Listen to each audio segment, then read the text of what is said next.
Jamaicans, love your body, treat your body right. Love your body, treat your body right. Just eat right. Love your body, treat your body right. Love your body, treat your body right. Generally, there's a greater focus on health and wellness. All organizations are now preaching work-life balance. We're all encouraged to love your body, treat your body right. Daniel is a good friend. Daniel is a strict vegan, runs 5 miles every other day. So why at age 30 is Daniel stricken with a critical illness? Is it that Daniel needed to have run 7 and not 5 miles? Is it that Daniel didn't eat enough vegetables? Is it hereditary? Granny have it, mommy have it, auntie have it, so Daniel must get it. Is it the water, or the food, or the air in the building? We really don't know what truly drives critical illnesses. What we know, it's an ever-present danger. So today, I have the privilege of engaging a distinguished panel of doctors to help us answer some of the questions that we have. Questions like, what is really the prevalence of critical illness? What is the cost of treatment? How do we actually treat critical illness? And the message is we want to prepare and help others to prepare. So SMS 2019, are you ready for an interesting, invigorative, and informative session? Are you ready? All right. So I want you to help me to welcome our first panelist. She's a senior lecturer and head of urology at the University of the West Indies. She's very passionate about prostate cancer, and she volunteers regularly at the Jamaica Cancer Society. Sagicor SMS 2019. Let's give a next level welcome to Dr. Belinda Morrison Bligin.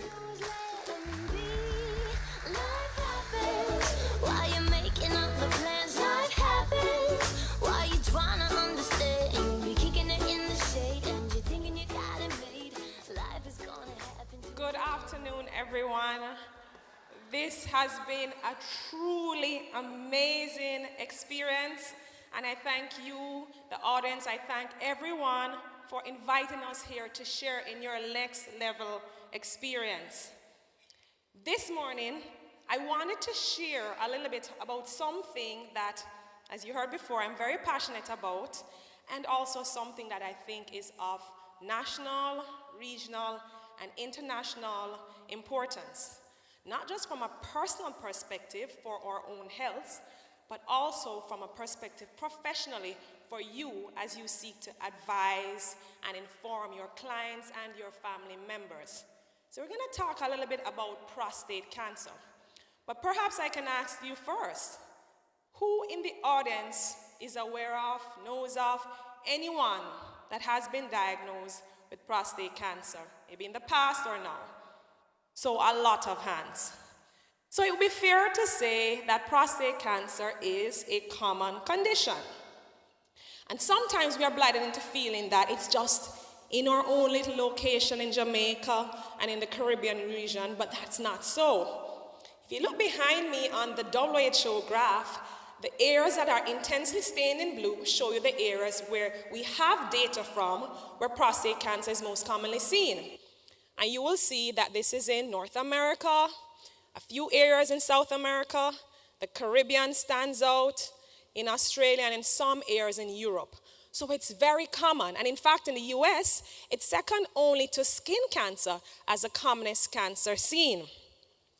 Now, the death rate from prostate cancer looks a little bit different. Prostate cancer the mortality for prostate cancer is highest in the Caribbean region. Did you know that? Yes. So the Caribbean region as a whole has the highest death rate from prostate cancer. That's not a good statistic that we want to own. And we hope that through education we can change that. And if you look on the graph, you'll see also that in certain African countries where we had perhaps lower incidence rates than we thought we would have, we have very high death rates. Why is this so? A number of reasons, and we'll get to that. But sufficing to say, of all the cancers that you may have clients diagnosed with, prostate cancer will be the number one seen. In Jamaica, it is also the number one cause of cancer-related deaths. Now, unfortunately, it's a disease that is termed to be a disease of the aging male. But truly, what is aging in a man or aging in a woman for that matter? It depends on what, definitions you use.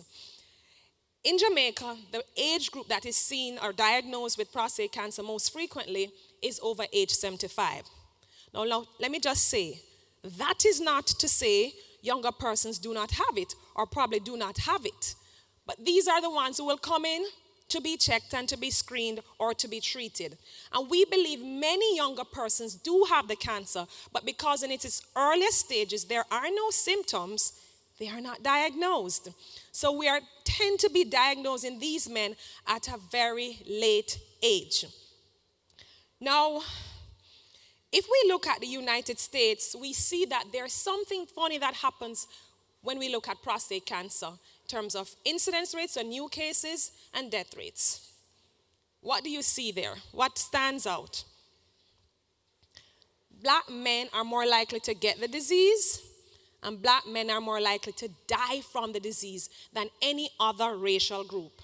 In fact, the data says that black men are more likely to have prostate cancer 2 times that of a white male. Much more than a Hispanic male, and certainly much more than an Asian male. And they are more likely to die. So this is a disease not only comes on mostly black men, but is most likely to be fatal. So why is this so? Generally, we think that it's more aggressive in these men. It's a biologically more aggressive cancer. So if I would find a black male with the same parameters, with the same stage disease, and I compare him to a Caucasian or a Hispanic male, he will behave in a much more aggressive fashion despite the same treatment being given to that. And that suggests biologically it is more aggressive. So you would think that if the disease is more aggressive in black males and they are more likely to get it, then perhaps we would want to pick it up earlier. But many men do not come in earlier because they are afraid. I hear a lot of people screaming out, "I am" today. And I want men to be empowered to check their prostates after today. And I'm going to ask a little question in a short while, and I'll see how honest we are. Men are afraid of almost everything. They're afraid, I'm sorry, and I'm not beating up on the men today. They are afraid to die. They are afraid to be told they have an illness. They are afraid to see me as a doctor. Can you imagine? They are afraid for me to do a digital rectal exam. And they are afraid of the treatment side effects, some of which are tied up to their manhood, which is what, guys? Come on. What's tied up to your manhood? Your erections, yes? And so many men are afraid of all of these things, and they don't want to see their doctors. But these are the men who need to take note of this disease. The older men, these men are at risk.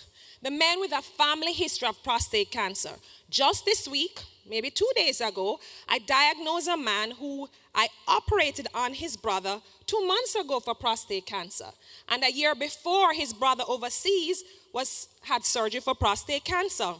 His risk was almost 8 times a man without a family history, right?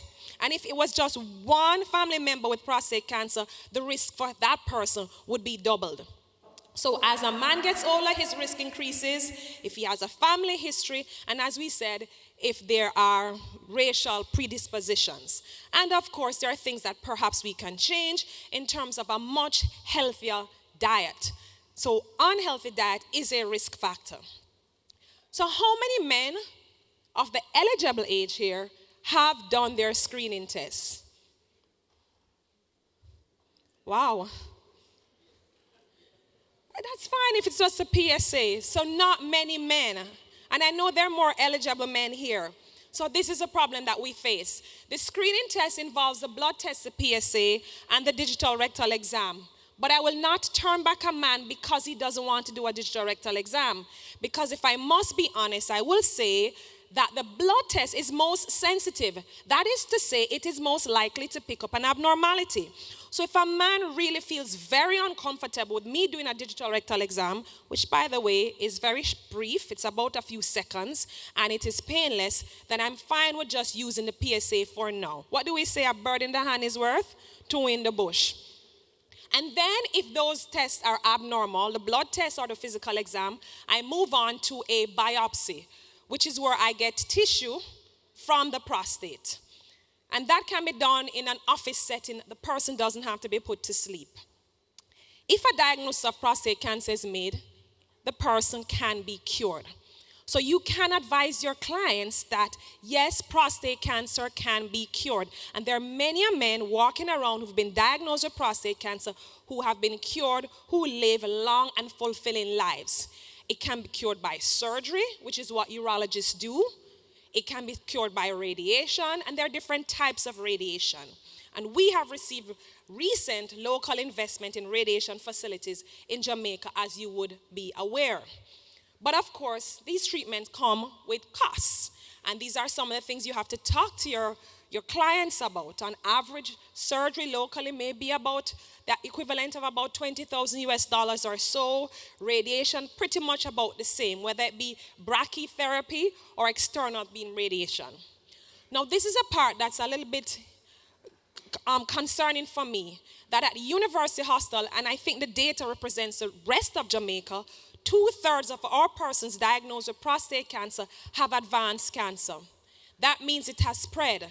It has gone outside the prostate. It has gone to lymph nodes. It has gone to the bone. 2/3 of these men. This means that these men cannot be cured. The good thing is the disease can be controlled. But in many of these cases, control is only for a brief period of time. Maybe about 2 years, and thereafter there is progression. And we don't want this. So not only is the outcome fatal, but it's very expensive. Expensive to the patient, expensive to their family members who have to deal with all of the issues related to treating a terminally ill person, and also expensive for the government because we too pay towards this. And that's what the National Health Fund is all about. Many drugs to treat prostate cancer are oversubscribed on the National Health Fund because of just how common advanced cancer is seen. What I would like to see in the future is that more men would be willing to avail themselves to testing. More men would be willing to sell the story that screening is necessary in our population. And as we do this, our government works hand in hand with the private sector to provide more resources for diagnosis, for treatment, and to improve quality of life. Thank you.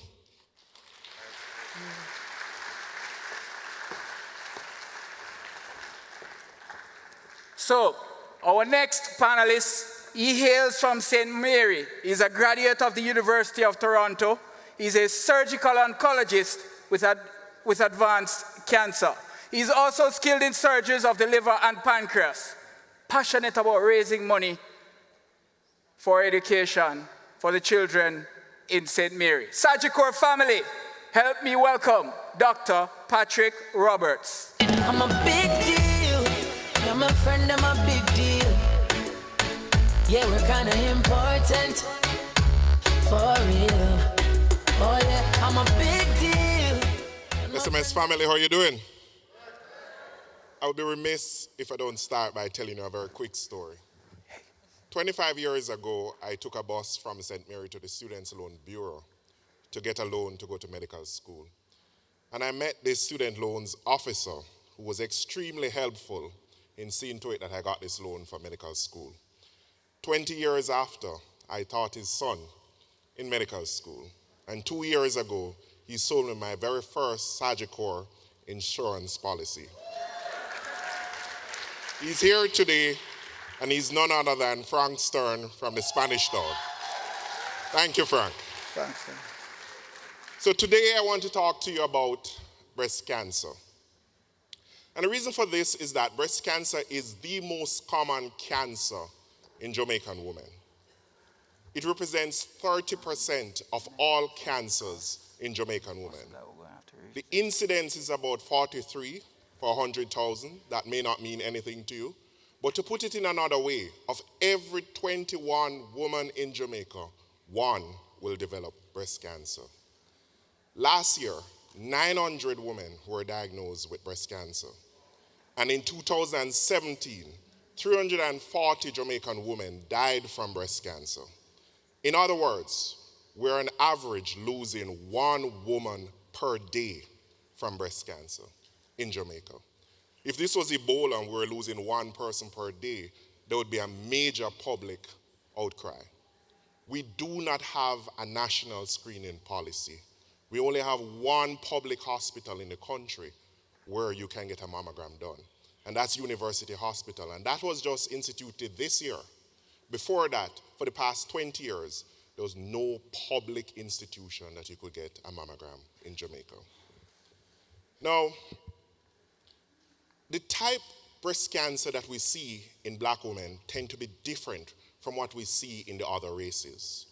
Black women tend to get a type of breast cancer called triple negative, which means when we test this cancer, the medications that are currently effective and at the forefront of breast cancer treatment doesn't seem to work for black women.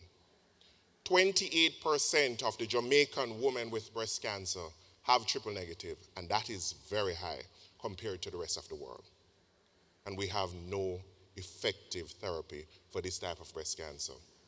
Only last year, a medication was discovered, Tecentriq, that is effective for this group of women who will need 12 doses of this medication. In Jamaica, it's currently $1 million per dose. I just came off the phone with the distributor, Rush Pharmaceutical. To date, not one Jamaican woman have been able to afford this medication. And let's discuss the other 72% of women who have breast cancer that's not triple negative. For those who have this type of breast cancer that is HER2 positive, there are two medications that we use for it, Herceptin and Perjeta. Herceptin is $300,000 per dose. You will require 18 doses. Perjeta is 500,000 Jamaican dollars per dose. You will require 18 doses. So you will require $800,000 times 18. To date, we only have 6 patients in Jamaica on this medication. 75% of breast cancer in Jamaica, by the time they are diagnosed, it is advanced, which means you still have a possibility of a cure, but it's going to be much more expensive, and it's going to be much harder and time-consuming to get such a cure. So it is with this in mind that I want to say to you, the Sagicor family, that I want you to understand the gravitas of things. And those figures that I give you is just for the chemotherapy or the immunotherapy. It does not account for the radiotherapy. It does not account for surgery. This is women's health. So when this is the commonest cancer in our Jamaican women, you can understand that a lot of our households are headed by women. So if the woman in the household gets sick, then that is the nutrition of the child, that is the education of the child, that is the well-being, that is the core of the family. What I'm trying to say to you today is that we have a public health situation on hand while the country goes unnoticed of the situation. Thank you very much.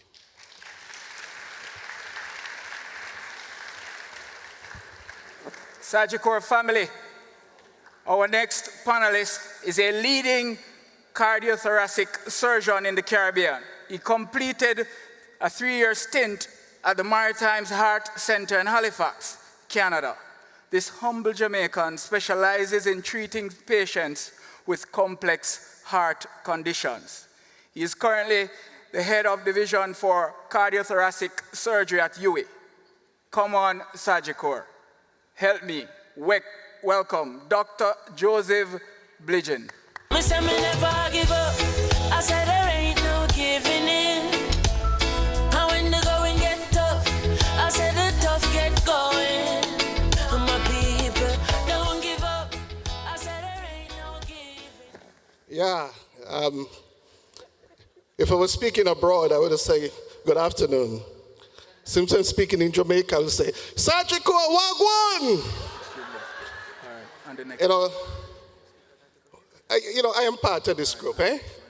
Because when I was actually growing up, I wanted to become a policeman. And then I switched to a pastor. Then I switched to a politician. And then I switched to a physician. You know, and so that's my next level. It sometimes can be quite difficult to follow people like Dr. Roberts and my wife, Dr. Morrison, to talk about prostate, because that's the only thing people know about in Jamaica. Most of you don't know about cardiac surgery and cardiac disease.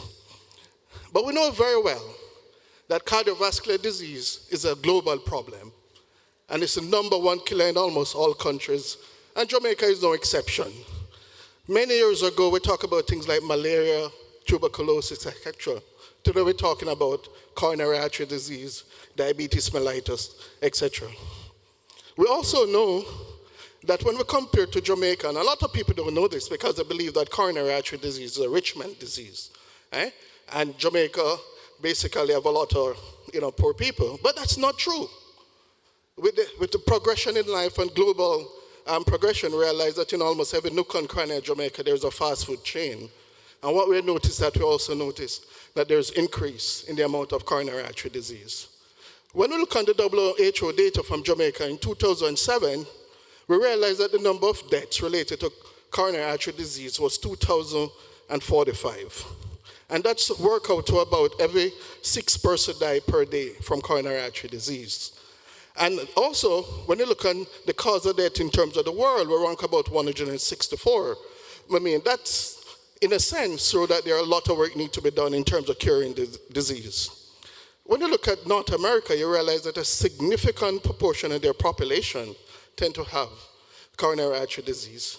And there's disproportion in terms of ethnicity, in terms of the blacks versus the white, males versus female.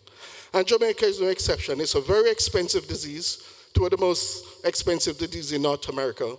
And when you think about it, you're talking about billions of dollars for healthcare with people with cardiac problems, surgery, hospitalization, and medication.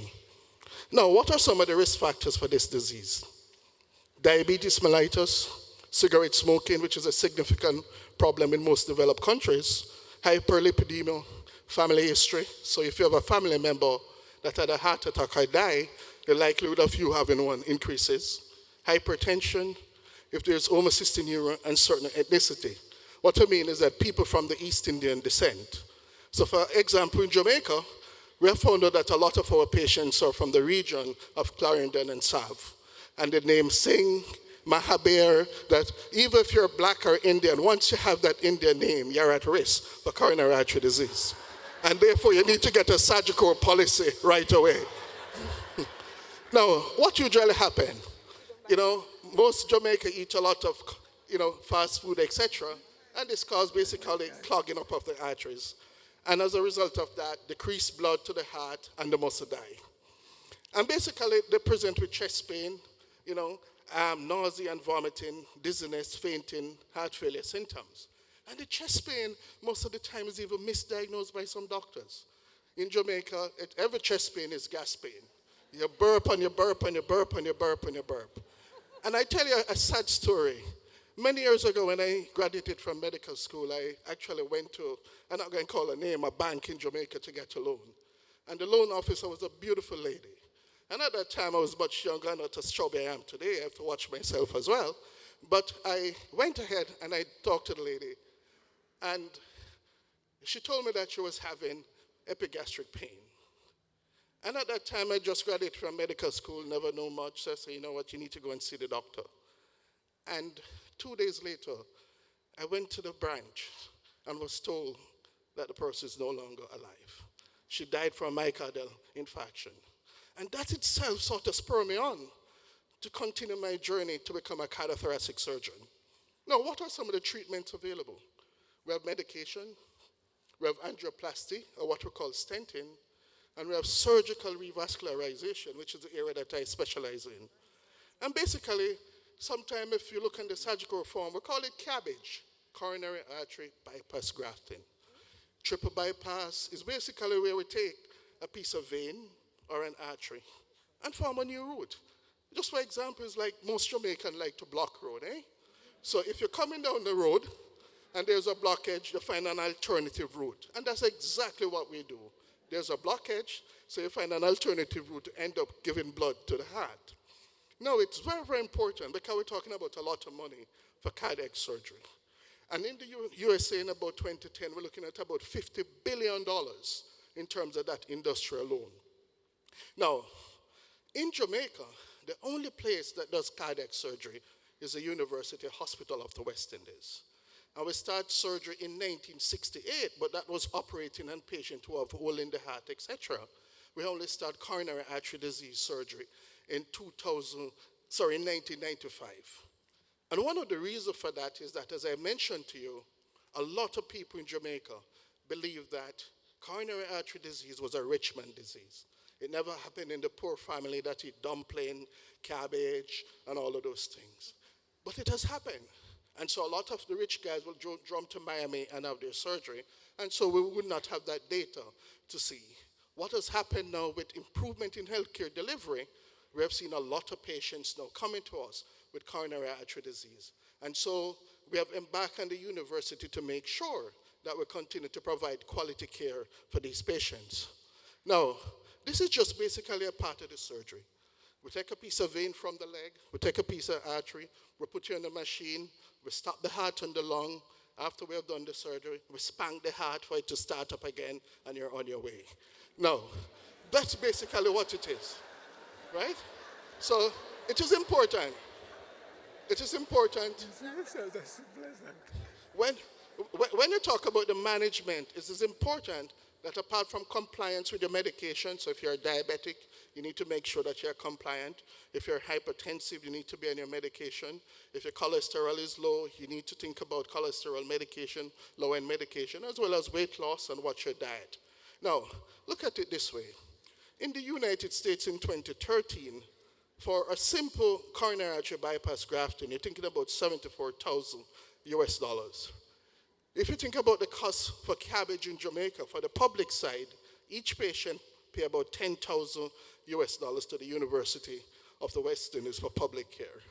And if you think about private care through the Tony Tweed swing, we're talking about $50,000 US dollars. In my mind, that's reasonable. So I'm hopeful that Sagicor will continue to sell insurance to cover the surgery, that the money can stay in Jamaica, that I can buy Sagicor policies and can come back and speak here next year. Now, it's very, very important that despite the fact that we're all here today, if any at all there's evidence of chest pain, don't say it's gas pain. You need to go and see a doctor and see the doctor urgently. Thank you very much.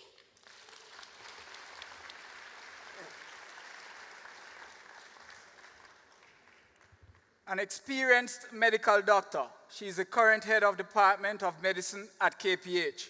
Extensive training in the treatment of strokes and diabetes.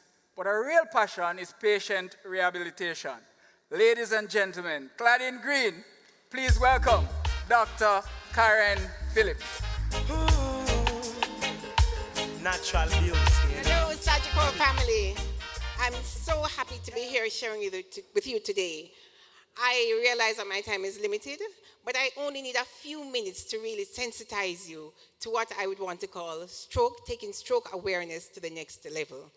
I think all of us here would understand what a stroke is, or maybe all of us here would at least know one person who has had a stroke. Let me say a show of hands. Right. So stroke is common. And when we talk about stroke, we're talking about a medical condition that really interrupts the circulation to the brain. So it's pretty much like a brain attack. And what happens to the brain tissue that doesn't have blood supply is that brain tissue dies. So pretty much like a heart attack, we have a stroke attack. And stroke is very common. I'm not going to give you the North American data. I'm going to tell you that the World Health Organization in 2014, in their data, found that in our little island of Jamaica, stroke was the leading cause reason for death in our population. And when you look at that, that's significant. So it was more common than cancer.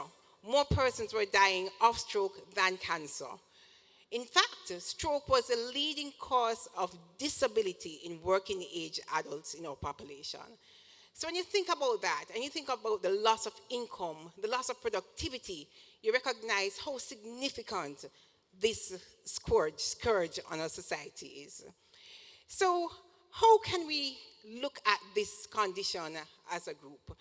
Basically, we need to understand what are our risk factors for stroke. And just like the other speaker just now, in terms of cardiovascular disease, we're looking at the same risk factors. Hypertension is the number one cause of stroke. We have two main types of stroke, first of all, a blockage to an artery or bursting of a blood vessel. And hypertension is the leading cause of that. In addition, we have diabetes, we have cigarette smoking, we have obesity, among others. But those are the main ones. And when you think about that, you realize that these are all lifestyle-related illnesses. So there's a lot that we can do through diet, through exercise, just through general awareness of how we live our lives to help to prevent stroke occurrence. Now, basically what happens when a person has a stroke is that persons will sometimes tell you that they're not feeling so well. They may tell you that they feel weak on one side. They may complain on numbness on one side of the body, of the face. And when you look at that person, there's an acronym, FAST, that all of us can bear in mind because we may have family members around us, friends, colleagues at work. You know, just recently, there was a patient who collapsed at work with a massive stroke. And her co-workers were able to assist with that in taking her to hospital in a quite a rapid fashion. So basically, the patient may present with twisting of the face. So you may see that there's one side of the face that looks lean. There may be drifting of the arm. So one arm may be, if you ask them to hold out the hands as if they're carrying a tray, that one hand may be drifting. The speech may seem slurred. And the last T is for time. Because if you can get that person to an emergency room within 3 hours in an ideal situation, and perhaps at the University Hospital at the West Indies locally, there's a possibility that that patient or that person can get medication to interrupt a clot formation or disrupt clots and help to prevent deficits that may arise from a brain attack or a stroke. And this occurs if a patient has a blockage to the brain. So time is very, very important. You don't sit and you don't wait, you don't watch it and see what happens.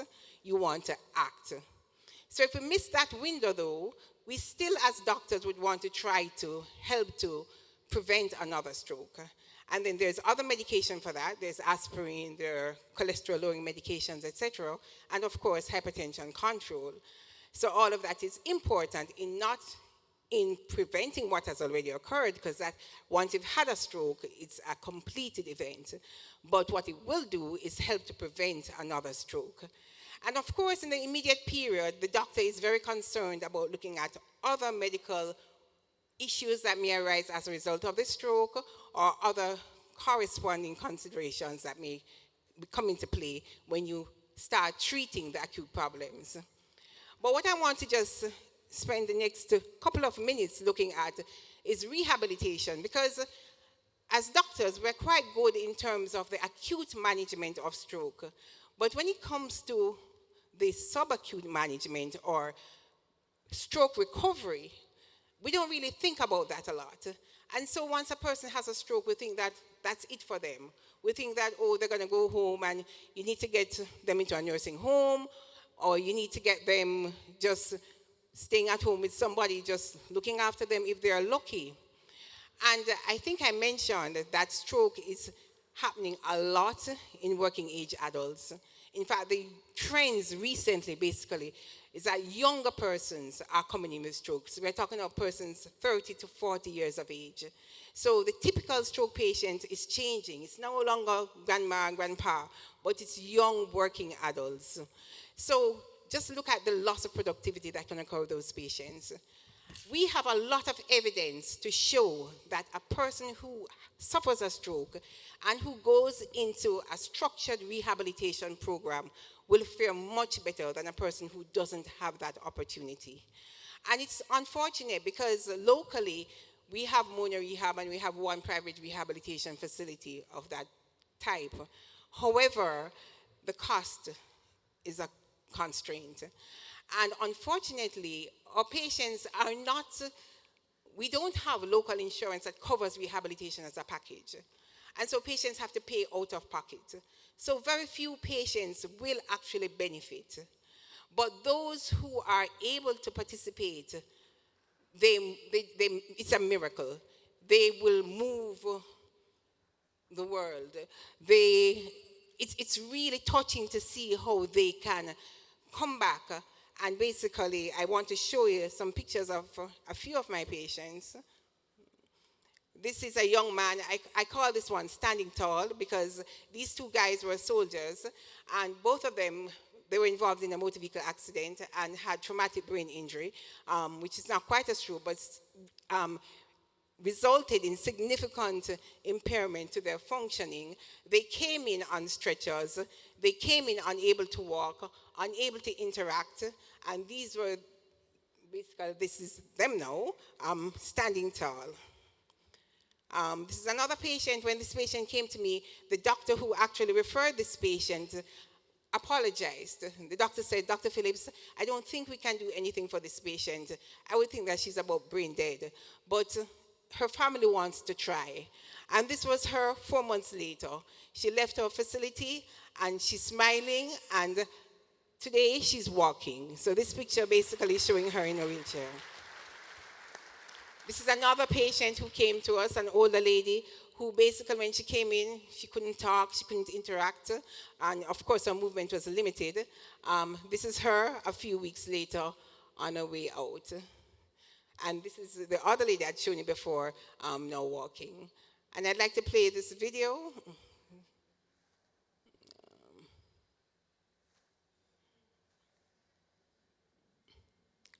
I think I'm having some technical difficulty, but I think it will come up shortly. All right, so Karen, I think we have a lot more interesting information to Right. to So I share. just really wanted to end by saying there's hope after stroke. I didn't really want to come and, belabor you with a sad story and, once you have a stroke, this is it, because times have changed. There is hope. Patients are doing well. With further help, they will do even better. And so there's hope after stroke. Thank you very much. Thank you very much, Karen. So certainly, a lot has been shared with the audience. I've been looking at the faces, and when they hear the costs in particular, I see people oohing and awing. But one of the things that struck me is, when we speak of the incidence rates, certainly in researching for this session, I never realized just how popular some of these illnesses are. And it led me to think, formerly back in the day, I'm a country boy, so when you see somebody with, like that twisted face, for example, somebody would tell you it's dopey box them, when really and truly maybe the person had a stroke, right? So is it that there are higher incidences of these critical illnesses, or we've just gotten better at diagnosing them? What's the real story? I think it's a general, well-known epidemiological, statement to say that as you implement any screening program, your numbers are gonna go up. So if you start looking for something, you will find it. I can use prostate cancer as an example. Screening for prostate cancer started in about 1994 when they discovered PSA. And in the US, where the resources were available, many men were diagnosed with prostate cancer. You just saw the numbers going up, and it plateaued after about 10 years. And it was after that that you could see now true, real changes in the incidence. So in the first few years of screening or checking for a disease, the numbers will go up. But once that stabilizes and most persons are being screened, you will see that there's a true increase in the incidence. Are we really screening for most of these diseases we've spoken about today? In terms of the cancers, prostate and breast, we are not doing widespread screening because currently we do not have a national policy with respect to screening. Screening occurs in very small, localized areas, like the Jamaica Cancer Society. But surely if we screen 2,000 men from a population at risk of maybe 1 million, then it's not enough, right? So when we see these increased numbers, maybe part of that is because there are more efforts going out to check, but it perhaps could also be a true increase in the incidence. But we're not going to know until we have a widespread screening program. Right. So a screening program is most urgent. I get that. You know, the other point that struck me is that the number of, the trend is now suggesting that younger persons or persons are getting these illnesses at a younger age. Hey, if I'm in my 30s, I'm looking to get married, buy a house, start a family kind of thing. I'm not worried about critical illnesses. But you're saying to me I need to start at least being conscious. So how do I prepare? What can we do to prevent the onslaught of a critical illness? So, as you realize, most of these illnesses that we discussed today are lifestyle-related illnesses. And so there's a lot that we can do. So lifestyle meaning our diet, lack of exercise or sedentary lifestyles, obesity, cigarette smoking, which is significant, hypertension, diabetes. These are all risk factors for major cardiovascular disease, chronic illnesses. And so if we take charge of our lives, if we adopt more healthy eating patterns, if we exercise regularly, if we try to keep our weight down, if we try to employ relaxation techniques, because stress is also a big factor in the occurrence of illnesses, then we're standing a chance. We'll be able to fight. So manage our lifestyle. To manage All right, our lifestyle. good point. Dr. Roberts, Dr. Bligin, you are both surgeons, which means you collect the big bucks. Right? I want for you to share with this audience some real-life examples of insurance helping to give you the big bucks. Helping the patient. Well, you know, one of the most important thing, and let me just say this before I go on, is that we're surgeons, mean that we don't really worry about money as such. And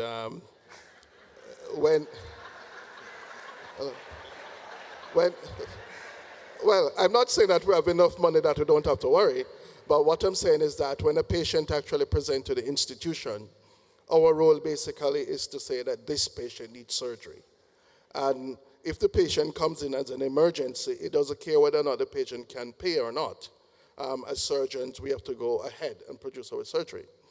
But I can tell you a story when there was a patient of mine who lived somewhere in Montego Bay and had an emergency, and basically was transferred to the 22nd wing. And at that particular time, made plans to actually go away. And they called Jackson Memorial, and Jackson said, well, you have to pay $200,000 for the air ambulance to come and for you to actually. Now, the patient didn't have $200,000, but he has a good policy from Sagicor. And so, Wrap it up. you know, and so I'm not telling you that we took away all his money from Sagicor, and but he was able to afford his surgery, was able to go back to work because he was the breadwinner of the family, and today he's doing quite well. So what I'm trying to say is that in my practice, what we encourage apart from lifestyle changes, we recognize the importance of insurance because of the fact that, We recognize that you may be saving towards $1 billion or $1 million, but the illness is $1 million, right? You're not going to have that money. Exactly. You're not going to get there immediately, but you need this money immediately. Right. And such, we tend to encourage patients to get insurance. I would like the insurance company to pay us more, but I'll rest that. All right, Dr. Roberts, your experience. Well, for sure, having insurance is of big help. I think it's only about 20% of the Jamaican population that have health insurance, and a lot of us is just because of work. And though Sagicor, the leading insurance company, is doing a great job, I don't want us to get complacent. Cancer treatment as we know it now is becoming obsolete. Chemotherapy is now obsolete. We're now using immunotherapy. The days when you have a chemotherapeutic regime for breast cancer, colon cancer, that ended around 3 years ago. So a lot of the insurance policies that we currently have cannot cover the modern way of treatment. For example, the cases that I mentioned, one medication alone is $1 million per dose. And to be quite fair to the distributor, this is the discounted price because we're living in a third world region. If this was in America, it would be more. Now, how many persons have an insurance policy where the chemotherapy alone is $18 million? And that's just one of the many agents that you need to get. In addition, you need to get radiotherapy, you need to get surgery, etc. So I think we have to start thinking ahead, and I think we need to go back to the drawing board and really look at these insurance policies, critical illnesses, etc., that we have, because I have many patients that, though they thought this policy was good, it really can't do anything in this era. Yeah. And I'd like to add to that to say it's not just enough to say a patient has insurance. In my practice, a lot of patients will come in and they say they have insurance, and perhaps it's very good to cover their office visits to see you. But when it comes to the test to decide on surgery, as most urological surgeries tend to be elective, you recognize they do not have adequate insurance. And a lot of times that makes a difference in terms of the treatment they choose. There are many Jamaicans who would want to avail themselves of private care because of, as we know, the comfort that we get there. But they also do not want to go to public care because they do not have adequate insurance. So many times patients choose not to pursue treatment just for that reason alone. Right. And having had insurance policy before, they were not aware that they were underinsured. Okay, and that's a big message. That's a big message because, as you say, the costs are going up every day, right? And therefore, you need to ensure that you're keeping a pace at these costs by upping your insurance. So that's a very good point. Could you just share with us quickly, outside of funding, what are some of the challenges that patients face in accessing healthcare outside of funding? And I ask that question because I know every one of us either experience it or knows somebody who is experiencing it. Well, I know for cardiac surgery at universities that because of the fact that we stop the heart on most occasions or cool the patient down and stop the blood flow, etc., all our patients actually go to university, ICU. So sometimes I have limitation of ICU space. The second thing is that because we're operating in pipes and blood, there's always the need for blood. And so these are significant limiting factors for elective cases.